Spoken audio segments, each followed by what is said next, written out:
자, 이번 시간에는 전기 기초이론 세 번째 강의인 전류와 자기현상에 대해서 알아보겠습니다. 자, 이번 시간에 여러분들이 가져가야 될 내용은 앙페르의 법칙과 플레밍의 왼손 법칙을 통해 전동계의 원리를 파악하는 데 있다라고 볼 수가 있겠습니다.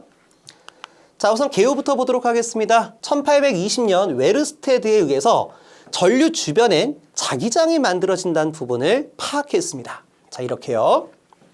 자, 우리가 도선 주변에 나침반을 배치시키고 난 다음에 전류를 흘렸더니 나침반이 균일한 방향을 제시한다, 이런 얘기예요.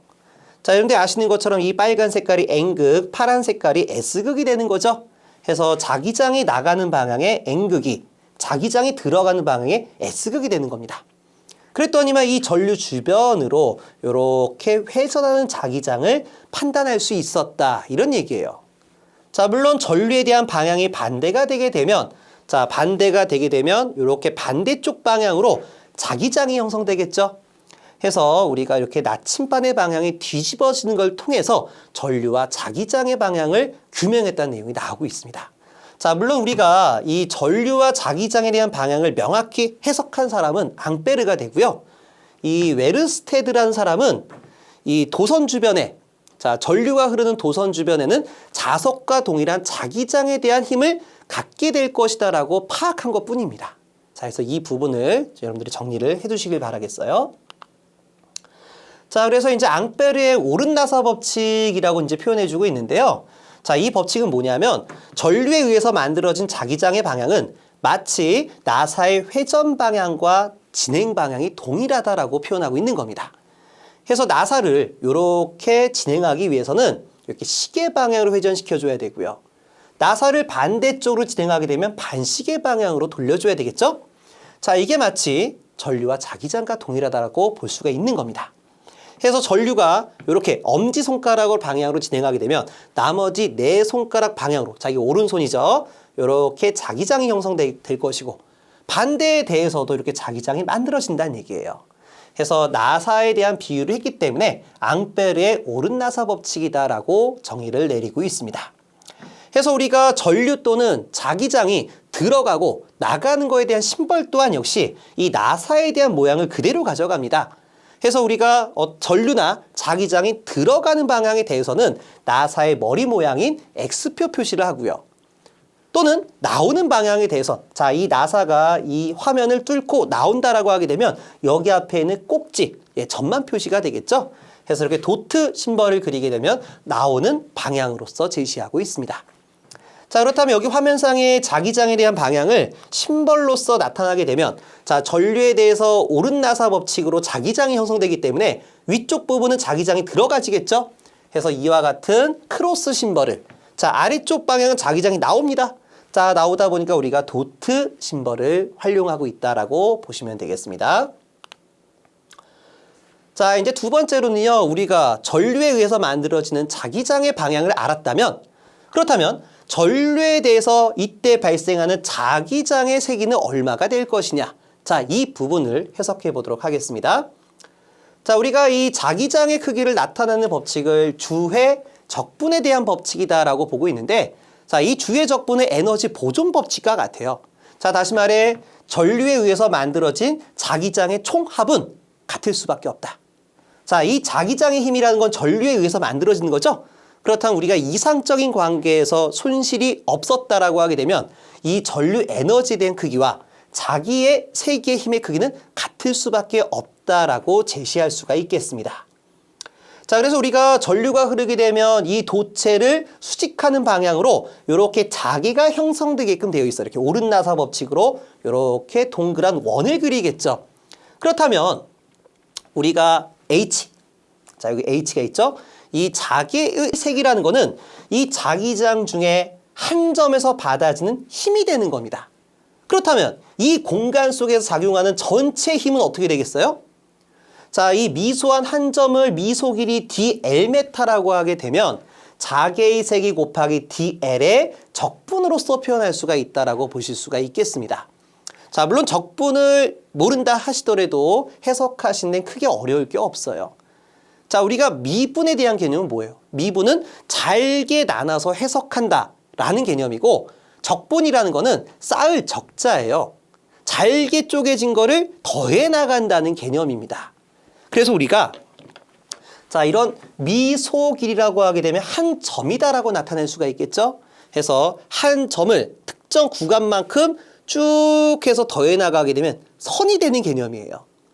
물론 이러한 선을 A점에서부터 B점까지 쭉 적분해 나가면 면이 되는 개념이고요. 그러다 보니까 우리가 개념적인 부분만 기억하시면 되는 거지 미분과 적분을 수학적으로 깊이 있게 보실 필요는 없다라고 보시면 될 것 같습니다. 자, 기본적으로 우리가 이렇게 쓰게 되면 인티그랄 해서 적분을 시켜라. 자, 이 미소길이에 대해서 구간만큼 적분해라 라고 해석할 수가 있는데, 자, 여기에 동그라미를 집어넣는다는 거는 우리가 이 선이 개방되어 있는 선이 아니라 패루프를 의미하는 거예요. 이렇게요. 패루프. 해서 우리가 이렇게 패루프를 한 바퀴 돌리는 적분이다라고 해서 주해 적분이다라고 나타내주고 있습니다. 자, 그렇다면 한 점에서 작용하는 자개의 세기를 이 자개 경로에 대해서 다 적분하게 되면 뭐가 하나 만들어지게 되는 겁니까? 전류에 의해서 만들어지는 전체 자개의 힘이 되는 거죠. 자, 그리고요. 자, 우항을 보시니까 전류 곱하기 권선수가 나와 있는데, 자, 이 공간을 통과하는 도체가 한 가닥이었다면 1권선이지만 여러 가닥이 될 수 있는 거 아니에요. 그렇다면 전류의 총 크기는 전류 곱하기 권선수에 대한 개념이 된다라고 보시면 될 것 같아요. 해서 전류의 총합과 자개의 총합은 같을 것이다라고 정의한 게 바로 앙페르의 주해 적분이다라고 보실 수가 있는 겁니다. 자, 그렇다면 이로부터 자개의 세기를 구하게 되면 자, 미소 길이를 구간만큼 적분하게 되면 전체 길이 L이 되겠죠. 해서 이 L을 넘겨주게 되면 자개의 세기는 L분의 NI가 되겠습니다. 해서 이때 단위를 보게 되면 전류의 단위는 암페어, 그 다음에 권선수니까 턴이라고 쓸 수가 있겠죠. 해서 길이는 메타가 되기 때문에 자개의 세기의 단위는 앙페어, 턴 퍼 메타가 되겠고요. 이때 N은 권선수, L은 자개 경로 길이, I는 전류가 된다라고 볼 수가 있겠습니다. 자, 그렇다면 이와 같은 직선 도체로부터 발생되는 자개의 세기는 얼마가 되냐? 자, 이때 우리가 전류에 대한 크기는 상수값이니까요. 여기에는 권선수와 자개 경로 길이만 고려하시면 되겠죠. 자, 지금과 같이 1권선이었다. 그러면 N을 1을 대입하시고요. L은 자개 경로 길이다 보니까 이 원주에 대한 길이가 되겠죠. 해서 반지름 R메타가 되는 원주 길이는 2파이 R이 되잖아요. 해서 자개의 세기 H는 2파이 R분의 I로서 정의를 내릴 수가 있겠습니다. 자, 그래서 우리가 이제 시험을 준비하시게 되면 이 앙페르 주해 적분은 이 정의식, 자, 한번 읽어볼까요? 한 폐곡선에 대한 자개의 세기의 선적분이, 자, 요겁니다. 선적분이 이 폐곡선으로 둘러싸이는 전류의 크기와 같다. 다시 말해 자개의 총합과 전류는 같을 것이다 라고 정의한 게 바로 앙페르의 주해 적분이 되겠습니다. 자, 그럼 이로부터 우리가 이 직선 도체로부터 발생되는 자개의 세기 크기는 얼마? 2파이 R분의 I가 되는 걸 알 수가 있겠죠. 자, 그럼 세 번째로 플레밍 왼손 법칙에 대해서 알아보도록 하겠습니다. 자, 두 개의 영구 자석을 배치하게 되면 이 사이에는 자개가 형성되겠죠.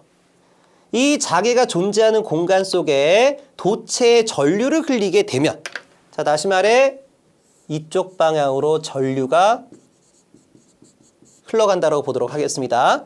그럼 앞에서 학습했던 것과 같이 앙페르 오른나서 법칙 방향으로 이렇게 전류에 의한 자개가 형성될 거예요.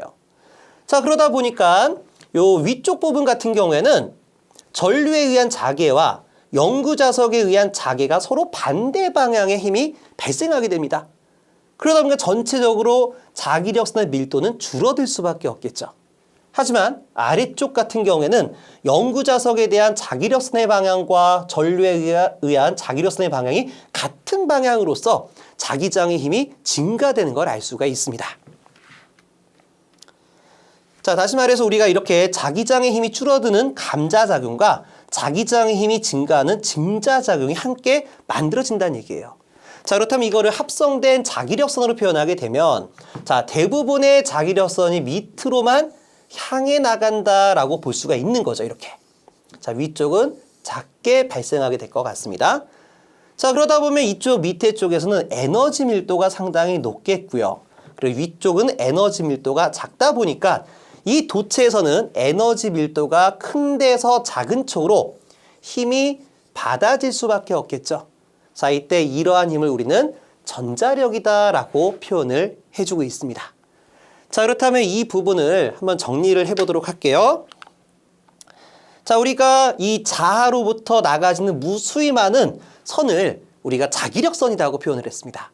근데 이 자기력선을 묶어서 한 가닥으로 표현하게 되면 우리는 자속이다 라는 말을 썼었죠. 그럼 이 자속이라는 건요, 이 공간 속에 한 가닥이 되는 거예요. 전체 통의 한 가닥이요. 근데 우리가 이 도체에 대해서 한 점에 대한 자속을 나타나게 되면 우리는 자속 밀도라고 표현할 수가 있는 겁니다. 자, 그래서 이 도체 한 점에서 자속의 크기, 즉 자속 밀도는 이쪽 방향으로 향하게 되고 도체에 흐르는 전류는 이렇게 가게 되면 전자력은 위쪽 방향으로 받아진다라고 볼 수가 있어요. 자, 이걸 정리한 사람이 바로 이 플레밍이 되는 거죠. 그래서 이 플레밍은 이 전류와 자속 밀도와 전자력에 대한 관계를 이 왼손으로서 나타내고 있습니다. 자, 이렇게요. FBI. 자, 우리가 어렸을 때부터 많이 들어봤던 내용이죠. 해서 F는 자, 일렉트릭 마그네틱 포스가 돼가지고 일렉트로 마그네틱 포스가 돼서 전자력이 되는 거고요. B는 자속 밀도, I는 전류가 되는 겁니다. 해서 기준은 자속 밀도라고 보시면 돼요. 해서 자속 밀도가 진행되고 있는 상태에서 전류가 안으로 들어가게 되면 엄지손가락 방향으로 전자력 F가 발생한다라고 정의를 내리시면 될 것 같습니다. 자, 그렇다면 이때 전자력에 대한 크기는요, 우리가 전자력은 전류와 자속 밀도와 도체 길이에 비례하게 되고 이때 비례상수 사인 세타가 붙는다라고 보시면 됩니다. 자, 물론 사인 세타도 설명드릴 수가 있는데 이 부분까지 정리하게 되면 강의가 끝나지 않을 것 같아요. 그래서 우선 기본적인 개념으로 전자력 F는 IBL 사인 세타다라고 암기를 해주시고요. 전자력은요, 이 사인 세타를 무시한다 하더라도 그냥 전류와 자속 밀도와 그 도체 길이에 따라 비례한다라고 생각하시면 될 것 같아요. 자, 도체 길이가 크다라는 거는 자, 이렇게요. 도체 길이가 길어진다라는 거는 이 자속 밀도가 끊어지는 면적이 많아진다는 얘기죠. 그럼 그에 만큼 전자력도 증가할 수밖에 없다라고 생각할 수가 있을 것 같아요.